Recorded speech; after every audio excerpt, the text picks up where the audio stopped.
go!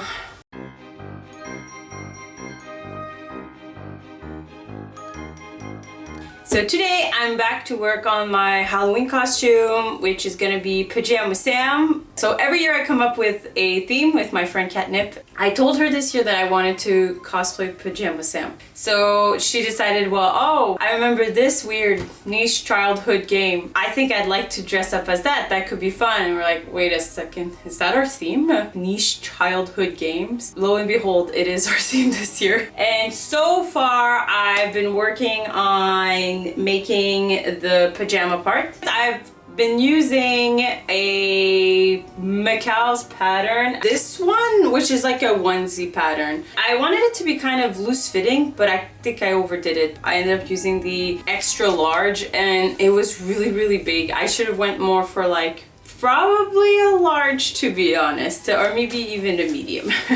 So that was my bad. So anyways, I still made a mock-up, which is good. I realized like it wasn't fitting properly. And now after that, I did a second mock-up, which I didn't film.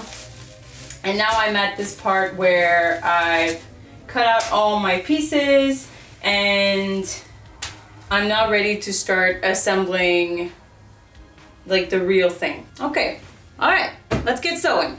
Okay, so the first thing I'm gonna do here is I'm gonna start by cutting out some pocket bags since I'd completely forgotten to do that. Almost everything for this project is sewn using an overlock machine. It's the best, fastest, and honestly easiest way to retain a lot of stretch in a fabric and still get a clean finish on the inside.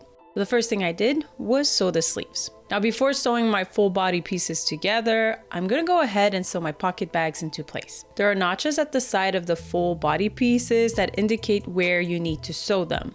I've already overlocked the section between the notches, so I'll need to overlock the side of my pocket before sewing it into place. I'll just use a regular straight stitch for this part. Make sure to rinse and repeat those steps for both the front full body pieces and the back full body pieces. Next, I'm sewing the back pieces together at the center back with an overlock stitch.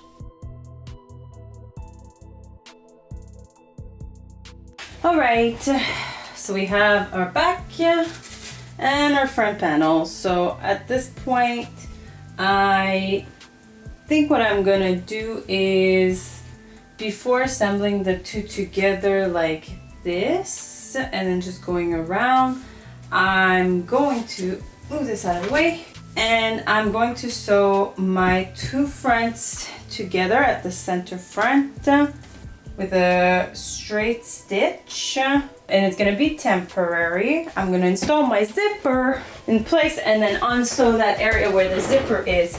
This is in fact the easiest way to do a zipper. I think I'm going to start, I'm going to go like this. It's going to come down all the way to roughly here. Okay, so I'm just putting this here because I'm going to backstitch here, and then once my zipper is put in, you'll see later, I essentially top stitch the zipper in place and then unsew my straight stitch. This only works with not invisible zippers, by the way. If it's an invisible zipper, it's not gonna work. So, yep, we're gonna do that. We'll be back in 2 seconds to show you. Now, as you can see, I went ahead and sewn the front pieces together with a straight stitch and ironed my seam allowance open. I did overlock the edges before doing so. Now I'm going to pin my zipper into place where I want it, making sure to properly align it with the stitch.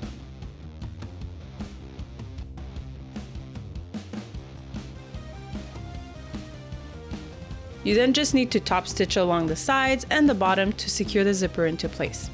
Now I'm taking out my seam ripper and I'm just going to start on sewing the section where the zipper was sewn in.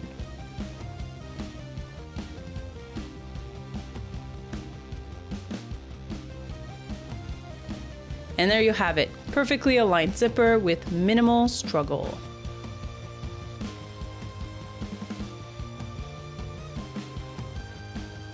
After that, I was able to overlock to sew the front and back pieces together at the side seams. Just make sure to align your pockets and make sure to sew around them. The rest of the finishes are super simple. Overlock the neckline before turning it in by 1 centimeter and top stitching it into place. I did the same thing for the hem of the sleeves and the hem of the legs.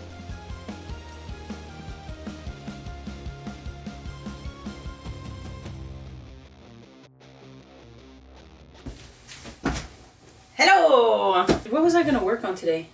Oh yes, I need to finish my pajama Sam. I currently have the full pajama done, and I also have the little slippers, which are really cute. By the way, I didn't film the process for the slippers for the video, but I do have a TikTok or a reel that you can check out, and I kind of show the process of how I modified boots that I bought. I still have to finish the wig styling, and I also want to do this little eyepiece.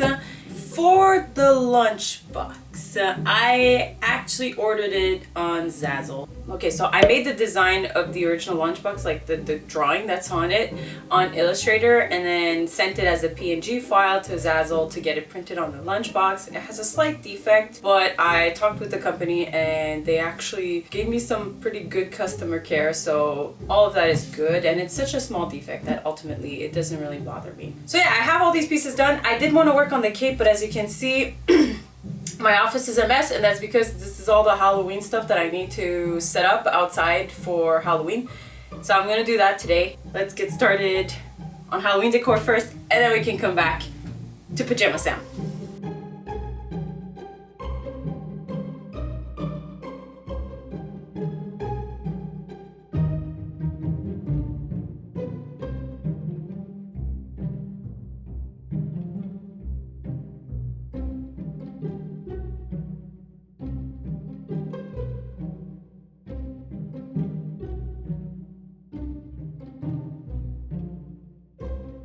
If you'd like to see a little more on how I styled the wig, you can check out my Instagram reels, but for now, I'll be moving on to the cape. I wanted to keep this as simple and quick as possible. I skipped on making a mock-up and used a back bodice pattern as my starting point. I traced the piece onto my fabric, which was folded in half. This will keep everything perfectly symmetrical. I extended the shoulder upward to create length at the front to allow me to tie it like a toddler's cape. I did use a strip of cloth to do a semi mock-up to get the length at the front just right, but otherwise I'm kind of winging it, to be honest. Once I'm done drawing out my shape, I pin the fabric together to prevent anything from shifting.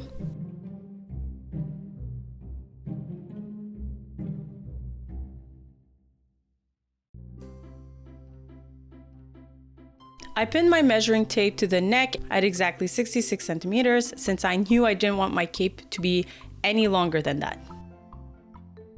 Then I started drawing out the sides. I'm going as wide as I can without having to cut several panels to gain extra width.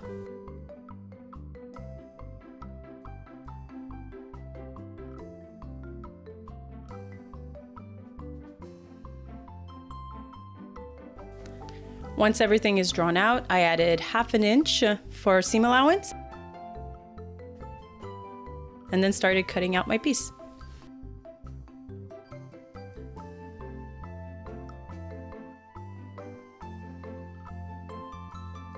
It's not super clear, but to get a nice edge around the curves of the top part of the cape, I added a lining piece. It only extends to a little past my shoulders, but it'll give a cleaner finish than trying to turn in the edges twice and top stitching it into place around the very curvy extensions of the top part of the cape. You can kind of see here what I mean and kind of what it looks like.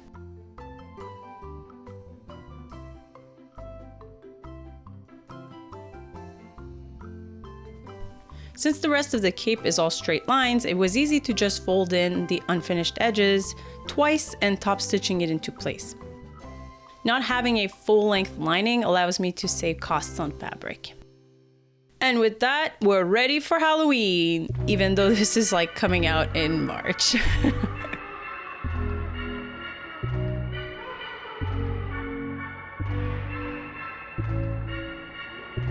I'm so happy with the results. I think the costume looks even better with like a full blue face, but it's easier to just Photoshop that after taking some pictures, to be honest. I think I'll attempt some kind of full skin makeup if I ever wear it to a convention, but since Halloween is always a bit of a messy evening, I wanted to keep the makeup very simple. So here's to more fun and playful costumes. And as always, if you like this video, you know what to do. And that wraps up the video. See you next time. Bye.